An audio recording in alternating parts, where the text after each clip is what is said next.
से मूलशंकर को बहुत वैराग्य हुआ। वो हमेशा जीवन और मृत्यु के विषय में मनन करते कि इस संसार में कुछ भी सदा रहने वाला नहीं है। तो आइए इस नाटिका में देखें कि किस प्रकार मूलशंकर स्वामी दयानंद सरस्वती बने। जीवन क्या है, मृत्यु क्या है, सुख है तो दुख क्यों है?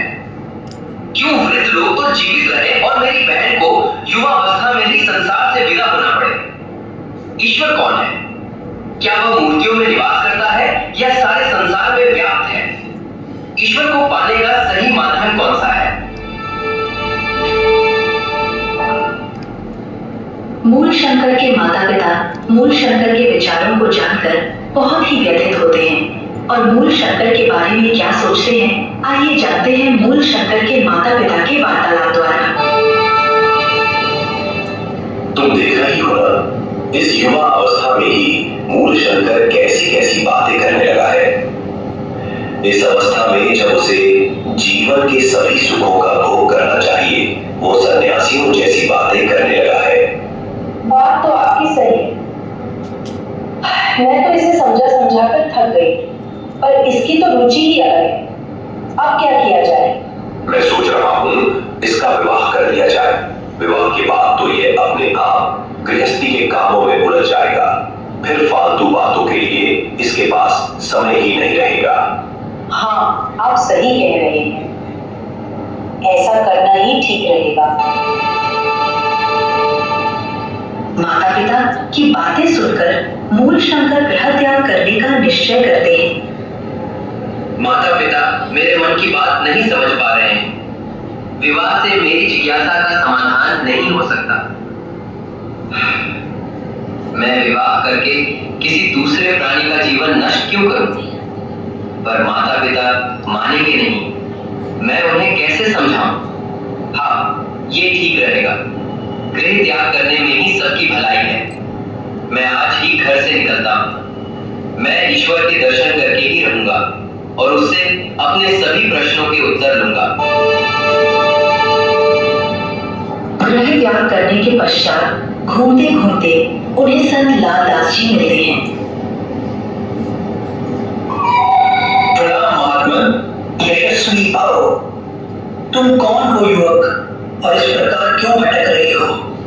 मैं ज्ञान की खोज में हूं। मैं अपनी जिज्ञासा का समाधान चाहता हूं। जीवन, मृत्यु, सुख दुख, आत्मा, परमात्मा, आखिर इन सब का रहस्य क्या है? तुमने एक महान किंतु कठिन कार्य का चुनाव किया है युवक। इस कार्य को करने के लिए असाधारण संकल्प और समर्पण होना आवश्यक है। मैं तुम्हें ध्यान और योग का प्रशिक्षण दूंगा, पर तुम्हें इन वस्त्रों को त्यागना होगा। सन्यासियों के लिए ऐसे वस्त्र उपयुक्त नहीं हैं। तुम्हें भगवा वस्त्र धारण करने चाहिए। आपकी बड़ी कृपा महात्मन। आइए कुछ ध्यान और योग क्रिया करते हैं।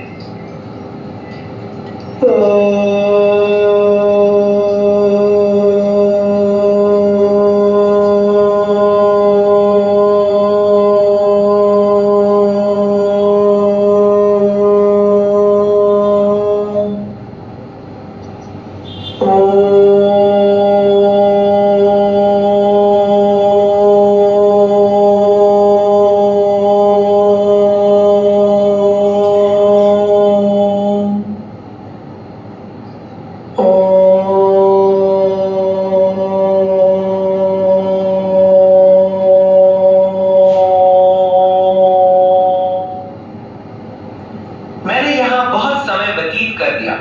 मुझे यहाँ से जो प्राप्त करना था वह हो गया, किंतु मेरे सभी प्रश्नों का उत्तर नहीं मिला।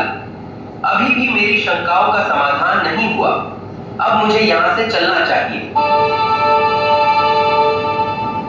घूमते घूमते एक दिन उनकी भेंट संत पूर्णानंद से होती है। प्रणाम महात्मन। चिरंजीवी भव। युवक, तुम्हारे मुख पर एक अद्भुत तेज और दृढ़ इच्छा शक्ति का भाव दिखाई दे रहा है। तुम किस कार्य हेतु यहाँ आए हो? मैं अपने प्रश्नों के उत्तर जानना चाहता हूँ। महात्मन, मैं सत्य और ज्ञान की खोज में हूँ। इसके लिए मैं संन्यास ग्रहण करना चाहता हूँ। इसी कार्य हेतु मैं आपकी शरण में आया हूं। इस युवावस्था में संन्यास ग्रहण करना और उस पर चलना कोई साधारण कार्य नहीं है। फिर तुम्हारे दृढ़ निश्चय और जिज्ञासा के कारण मैं तुम्हें संन्यास धर्म में दीक्षित करता हूं।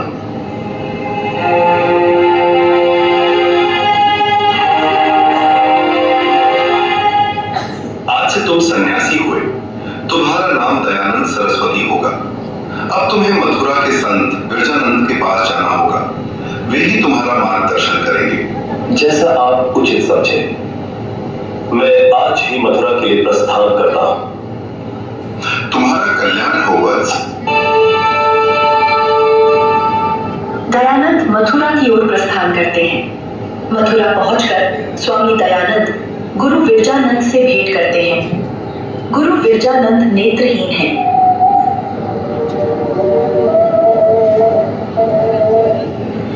प्रणाम गुरुवर। कौन आया है? यही जानने तो आया हूं।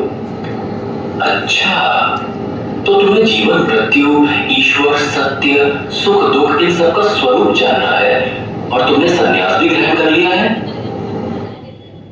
किंतु भगवा वस्त्र पहनने मात्र से ही कोई सन्यासी नहीं हो जाता।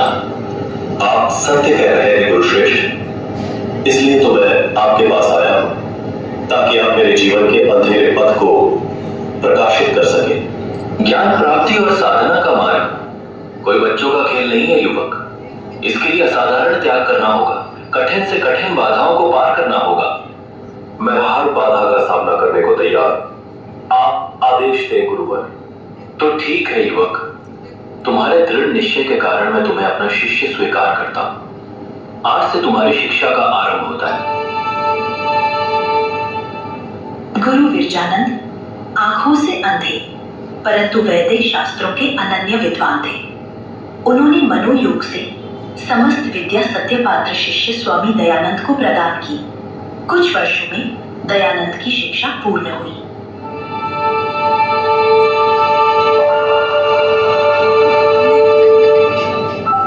स्वामी दयानंद गुरु दक्षिणा में लौंग लेकर उपस्थित हुए। बस, मैं तुमसे लौंग की ये तुच्छ दक्षिणा नहीं चाहता।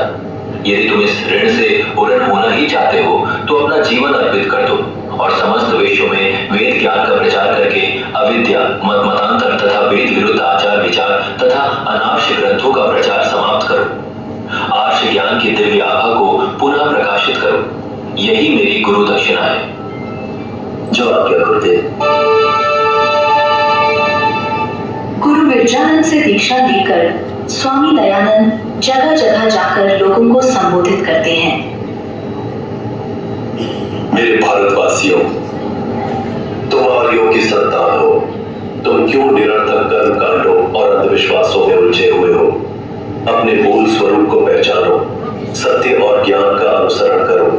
वेदों की ओर लौटो। वेदों में ही सच्चा ज्ञान है।